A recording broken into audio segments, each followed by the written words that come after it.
chapter 24. Joash was 7 years old when he became king, and he reigned in Jerusalem 40 years. His mother's name was Zibiah. She was from Beersheba. Joash did what was right in the eyes of the Lord all the years of Jehoiada the priest. Jehoiada chose 2 wives for him, and he had sons and daughters. Sometime later Joash decided to restore the temple of the Lord. He called together the priests and Levites and said to them, "Go to the towns of Judah and collect the money due annually from all Israel to repair the temple of your God. Do it now." But the Levites did not act at once. Therefore the king summoned Jehoiada the chief priest and said to him, "Why haven't you required the Levites to bring in from Judah and Jerusalem the tax imposed by Moses the servant of the Lord and by the assembly of Israel for the tent of the covenant law?" Now the sons of that wicked woman Athaliah had broken into the temple of God and had used even its sacred objects for the Baals.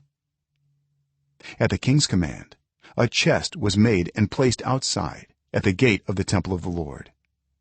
A proclamation was then issued in Judah and Jerusalem that they should bring to the Lord the tax that Moses the servant of God had required of Israel in the wilderness.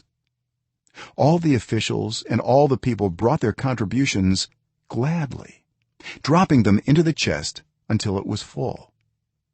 Whenever the chest was brought in by the Levites to the king's officials and they saw that there was a large amount of money, the royal secretary and the officer of the chief priest would come and empty the chest and carry it back to its place. They did this regularly and collected a great amount of money.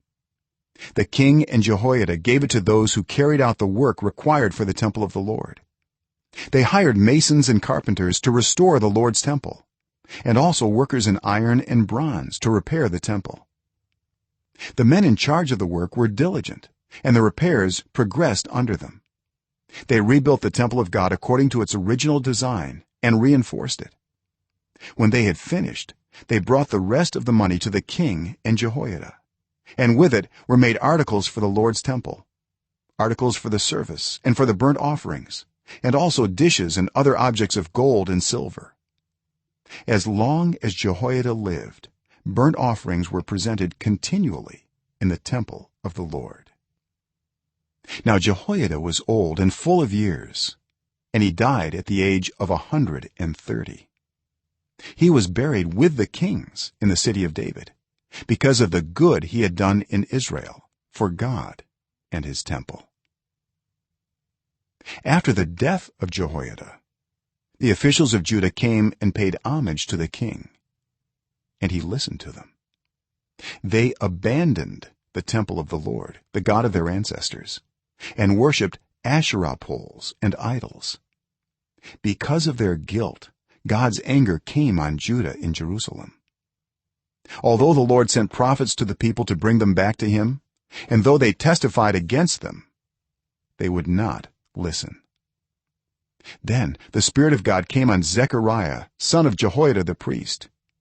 He stood before the people and said, "This is what God says. Why do you disobey the Lord's commands? You will not prosper, because you have forsaken the Lord. He has forsaken you."